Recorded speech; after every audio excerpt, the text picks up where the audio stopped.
Salut tout le monde, j'espère que vous allez bien. Aujourd'hui, on va commencer un petit peu les changements au niveau des serpents venimeux. Donc, sur 2021, j'espère que je vais pouvoir obtenir les serpents que je veux. Faut que j'aille les chercher, faut que j'aille assez loin, donc c'est un peu compliqué. Aujourd'hui, je vais modifier, je vais changer en fait le crotale de terrarium, parce que pour l'instant, il est dans son bac, et vu que j'ai envie de le voir un peu plus, j'ai décidé de modifier en fait l'ancien terrarium des Vipéraspi et de le passer pour le Crotalus Oreganus. Donc, on va le prendre, on va le mettre dans le terrarium. Je vais vous montrer un petit peu dans quoi il va être, pourquoi j'utilise tel substrat et tout ça. Enfin voilà, on va discuter un petit peu de tout ça tranquillement ensemble. Comme vous savez, ça c'est mon coin donc qui va être dédié aux serpents venimeux. Et en haut encore par la suite. Donc pour l'instant, les deux terrariums en verre désertique sont vides. Ils sont prêts, voilà, ils sont prêts pour tout simplement les futurs serpents qui vont venir dedans. Alors au niveau de la sécurité, ces terrariums ils sont pas mal. Je vais quand même trouver un système pour bloquer ça, en fait, parce que je le trouve un peu ledge, c'est-à-dire qu'à peine on touche, c'est un petit peu léger et ça me plaît pas trop. Donc je vais faire un système en fait pour sécuriser d'en haut en bas une plaque métallique qui va venir devant en fait les charnières, qui va venir de sur ce terrarium là au-dessus, parce qu'il y en a un troisième qui va venir en haut par la suite et qui viendra me faire la sécurité pour me bloquer les portes. Parce que j'ai un peu de la pierre qui est tombée et vu que je suis en cours de refaire la pièce, c'est un peu le bazar. Donc pour celle-ci, le fond, je sais pas encore ce que j'y fais. Faut que je trouve un moyen de le cacher. Je pense que je vais prendre une fausse roche. Tout simplement comme les aquariums que je vais mettre au fond. Ça ira très bien. Là, je suis parti sur un terrarium. Alors, je vais m'asseoir. Principalement, donc c'est de la tourbe blonde. Voilà, en substrat. Je vais tester ça.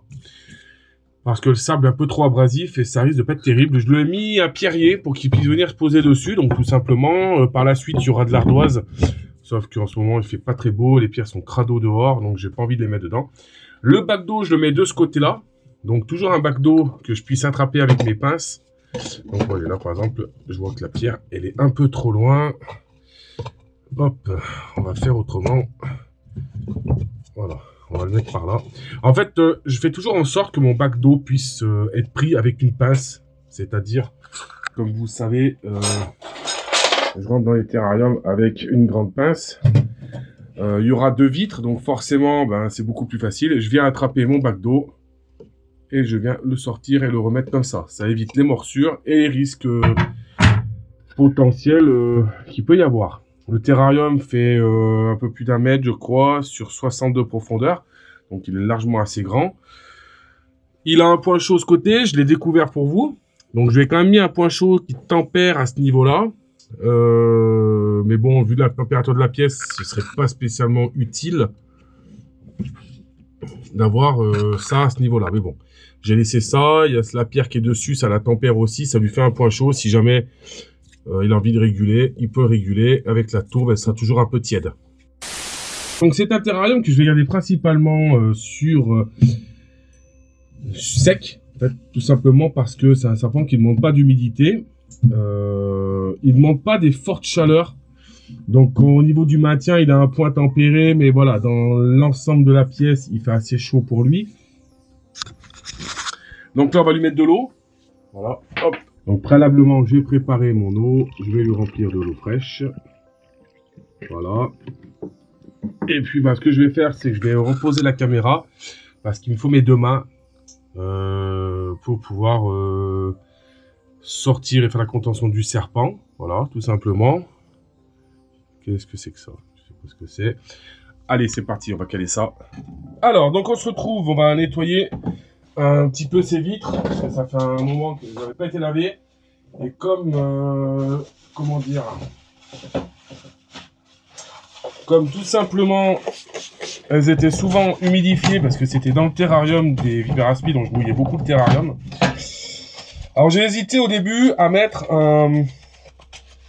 J'ai hésité beaucoup à mettre en fait du sable. Le problème c'est que c'est pas son milieu naturel, c'est pas vraiment sableux. Et j'ai peur qu'avec le temps, c'est pas comme de la Cerastes. Je vais prendre du vinaigre blanc. Alors, vinaigre blanc, il est où? Il est là. Donc c'est pas comme la Cerastes.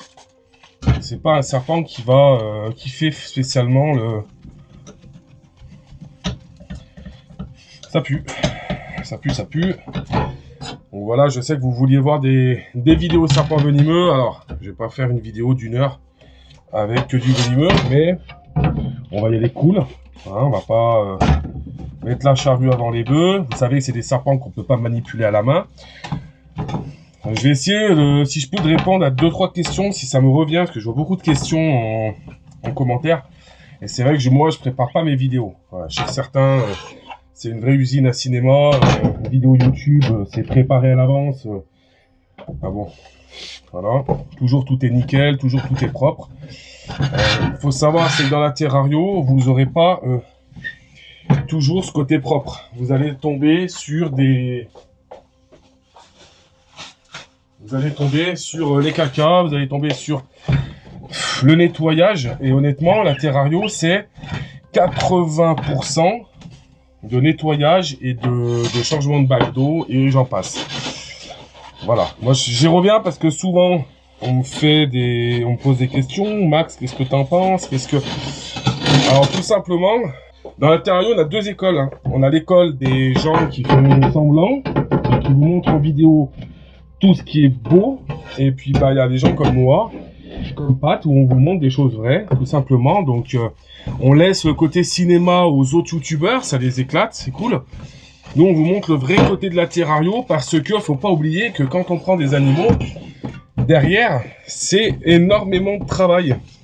Et le problème, c'est que bien souvent, les gens, ils se rendent pas compte de ça. Quand on vous vend des animaux, c'est bien de vous les vendre, mais c'est bien aussi de vous dire que derrière, ça va pas être que du bonheur. Donc, faut pas l'oublier. Alors, on va remettre les vitres. Alors, j'ai calé ma GoPro. Je suis désolé, hein. Vous avez, comme je dis toujours, l'envers du décor, les copeaux par terre. Forcément, je vais faire les terrariums. Alors, oui, comme je vous disais, donc, la terrario, c'est pas tout simplement que du plaisir. Bon, c'est du plaisir, bien entendu, de s'occuper des animaux, mais faut pas oublier... Non, je l'ai bien ouvert. C'est comme ça. Faut pas oublier... Ça, c'est... Qu'est-ce que je fous, moi? Attendez. C'est ça. Je me mets à l'envers, ça va être compliqué. Donc, faut pas oublier que la terrario, c'est aussi du travail. Les serpents venimeux, c'est ce que j'explique aux gens. C'est un énorme plaisir que j'ai avec eux, beaucoup plus qu'avec les serpents classiques, on va dire, entre guillemets. Donc là, vous voyez, j'ai ma sécurité ici. Je passe sur la caméra. Donc j'ai une sécurité ici. Désolé pour l'ancien nom, hein, Crotalus viridis. Donc c'est Crotalus origanus, mais j'ai pas rechangé l'étiquette. Donc, je vérifie toujours que mon terrarium est hermétique, qu'il y a une bonne sécurité. Je vais juste resserrer parce qu'il a fallu que je répare celui-ci. Donc, voilà, je resserre là. Aucun point d'évasion. Et donc, on va passer au serpent.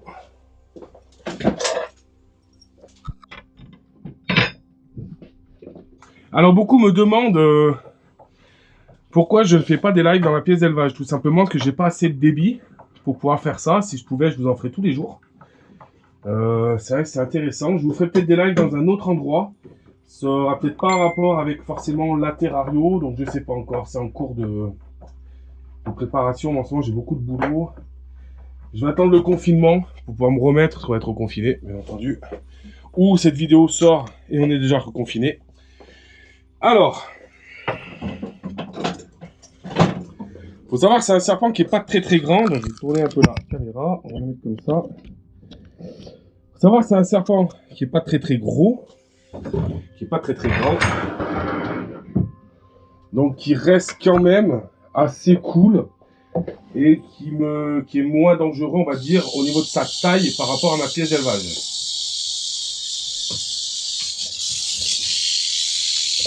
On va enlever ça. On va lui remettre l'écorce, je pense. Bon, là, il n'est pas content, bien entendu.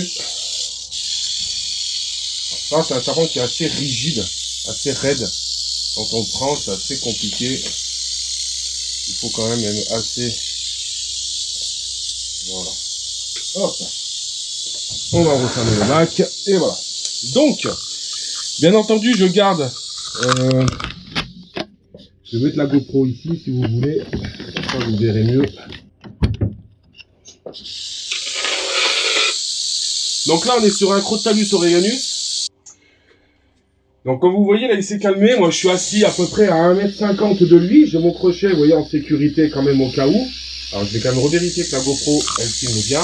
Non, elle a descendu un petit peu. On va la remettre. Voilà, c'est un peu compliqué. Je suis en porte-info, attendez.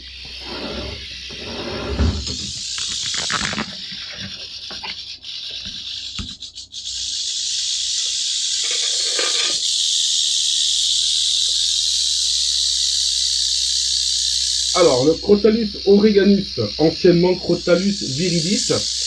Faut savoir, c'est un serpent qu'on trouve dans l'ouest des États-Unis, plus ou moins, et qui fait en moyenne entre 80 cm et 1 m. On peut trouver des spécimens un peu plus grands, je crois de mémoire, ça doit faire 1,40 m. En général, ce serpent est assez calme. Vous voyez, il tape sa queue, là il me prévient. Alors je garde toujours un élément de sécurité, que hop, je puisse le bloquer. Faut pas qu'il vienne me taper. Moi le but, c'est pas de se faire mordre quand même. Hein. Faut quand même pas rigoler avec ça. Même si c'est un serpent qui n'est pas spécialement, on va dire assez, il va pas se foncer dessus, mais faut quand même se méfier et avoir quand même, comment dire, les techniques, on va dire, de contention, les techniques de manipulation et autres. J'essaierai de le mettre en tube après pour vous faire un gros plan sur les caillures et sur la tête. Je vais pas l'attraper à la main, bien entendu. Ils font ça aux États-Unis, c'est leur choix. Il faut savoir, c'est un serpent, quand on passe devant le terrarium, si on va trop vite, il va stresser, il va taper. Il faut quand même aller doucement quand on a des serpents venimeux à travers des vitres. Comme vous savez, du moment où vous avez un terrarium, automatiquement, vous passez devant les vitres, vous créez un stress chez n'importe quelle espèce, que ce soit un serpent ou lézard, on crée un stress. Donc c'est pour ça que souvent, on leur met des cachettes justement pour qu'ils puissent se cacher, pour justement pas nous voir. Un terrarium de 100 par 50-50 est largement suffisant pour ce serpent. En moyenne, on va dire qu'il lui faut à peu près 27 degrés au point chaud, une température journalière de 27 degrés et une température à la nuit. De toute façon, je baisse ma pièce à 22 degrés. Donc de toute façon, c'est pas gênant. L'eau, elle est changée toutes les semaines. Voilà, je change de bac d'eau toutes les semaines. Faut pas mentir, les mecs qui vous disent qu'ils changent tous les jours. Qui que ce soit en vidéo, c'est du mytho. Je vous le dis, je le répète encore. Donc on va parler au niveau des venins. Donc le venin, c'est un venin hémotoxique. Au niveau du venin, il est hémotoxique. Il a une partie quand même qui est assez cytotoxique. La cytotoxicité du venin va vous entraîner de fortes nécroses. De fortes nécroses et des gros œdèmes au niveau de la morsure. Donc c'est pas à prendre à la légère. Au niveau du côté hémotoxique, donc les douleurs, ça va être comme d'habitude, bien entendu. Hein, c'est de la fièvre, des douleurs locales, des nausées, des vomissements à répétition, tremblements. Bon, bah, je vais pas vous faire toute la liste des symptômes, mais voilà, vision floue. On peut avoir aussi des pertes de connaissance selon la dose, comment la dose va être injectée. C'est toujours pareil, vous savez qu'un serpent ne va pas, je suis là, hein. Donc un serpent ne va pas forcément injecter une grosse dose de venin. Il peut aussi tout simplement en injecter qu'une petite dose, comme il peut faire une morsure blanche. Donc ça va jouer aussi sur la, comment dire, ça va jouer aussi sur le côté nécrosant et le côté grave de la morsure. Donc là, je vais essayer de vous le mettre en tube. Je vous reprends quand je l'aurai mis. Parce que je pense que je vais galérer un petit peu.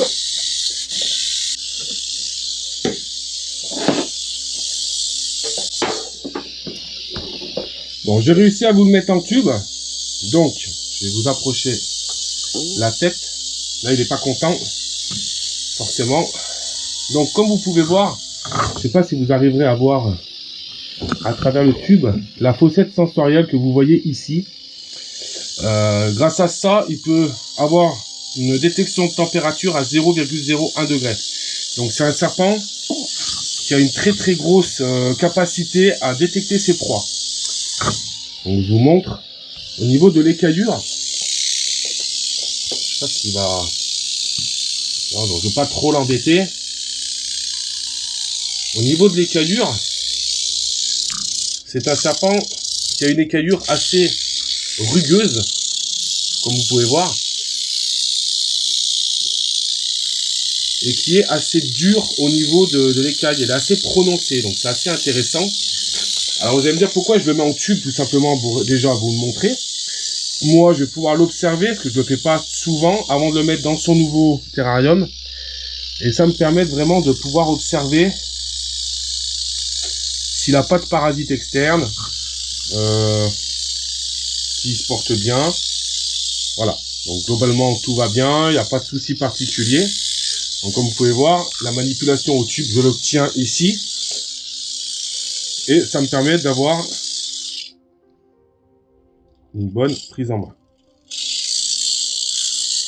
Au niveau du gros lot, comme vous pouvez voir. Donc ça, c'est des morceaux de mue à chaque mue. Et il agrandit son gros lot. Donc là, il a un joli gros lot. Pas trop l'embêter. Parce que bon, mon but, c'est pas de le stresser. Hop là. Donc comme vous avez pu voir, il est quand même assez sympa. Alors, faut savoir, là, je suis pas dans ma pièce d'élevage tout seul. Alors, je suis tout seul dans ma pièce d'élevage, mais comme vous savez, en haut, j'ai des caméras. Ma femme m'observe pendant la vidéo, là. Donc, s'il y a un souci, si je lui fais signe, automatiquement, elle connaît la procédure en cas de problème. Si elle n'est pas derrière la caméra, elle est dans la pièce avec moi, au niveau de la porte. Donc, je connais ce serpent pas trop mal, à force. Donc, je connais sa détente. Faut savoir qu'un serpent venimeux, c'est pas à prendre à la légère. Il faut toujours être en sécurité. Vous voyez, j'ai toujours mon crochet. Jamais mon crochet n'est pas à côté de moi. Tout ce que vous pouvez voir en vidéo à l'étranger, ne le reproduisez jamais. C'est vraiment prendre des risques mortels, hein, vraiment, hein, c'est pas des conneries, qui sont complètement inutiles. Bon, là, je vais pas vous amener la caméra plus près, parce que forcément, alors ce que je peux faire, bougez pas, je vais le reculer.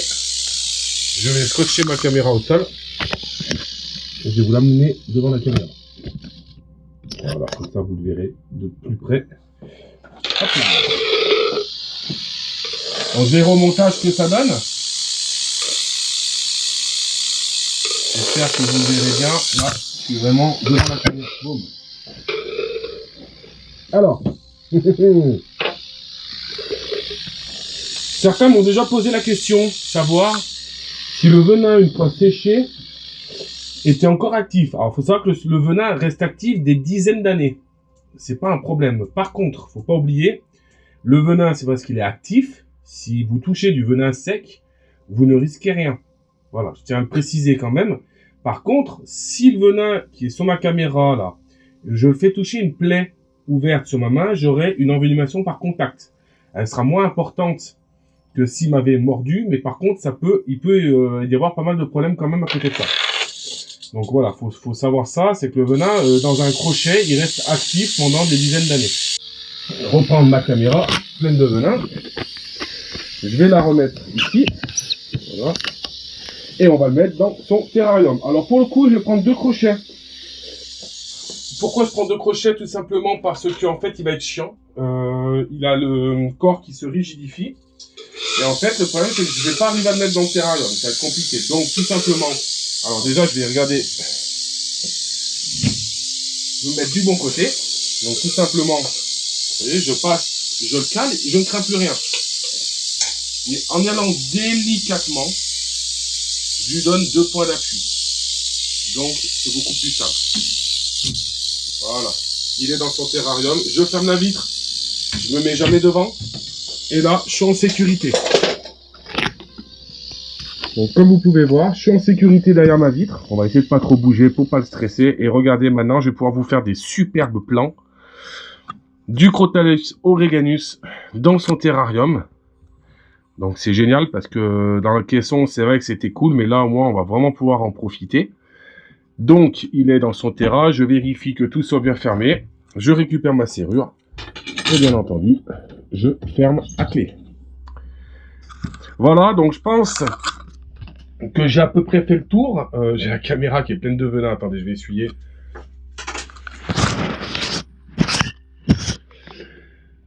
Donc je pense que j'ai fait le tour, j'espère que cette vidéo vous aura plu. J'ai essayé de faire au mieux que j'ai pu tout seul, en vous montrant un petit peu le terrarium, comment il était. Voilà, je trouve ça fait assez sympa. Bon, je vais ranger un petit peu mon bazar, je vais remettre mes cannes de verrouillage quand même devant ma caisse, que celui-ci, il y aura sûrement un serpent qui viendra dedans. Je vais remettre quand même mes cannes de verrouillage. Donc bon, au niveau des serpents venimeux, j'espère, avec le confinement, je vais pouvoir quand même récupérer tous ceux que j'ai envie. Ça va être compliqué. Mais voilà, le voilà dans son nouveau terrarium, donc je pense qu'il va être assez content, il va se plaire. Et puis bah on fera un petit suivi pour voir le comportement, si ça s'est tout bien passé. Je vais juste lui rajouter son écorce pour qu'il puisse se cacher s'il a envie. Sur ce les amis, j'espère que la vidéo vous aura plu. N'hésitez pas à partager sur les réseaux sociaux, Facebook, partagez les liens, copiez les liens. Inondé de partout, je ne vois pas assez tourner, on parle pas assez de la chaîne. Et sur ce, je vous dis à la prochaine. Ciao, ciao!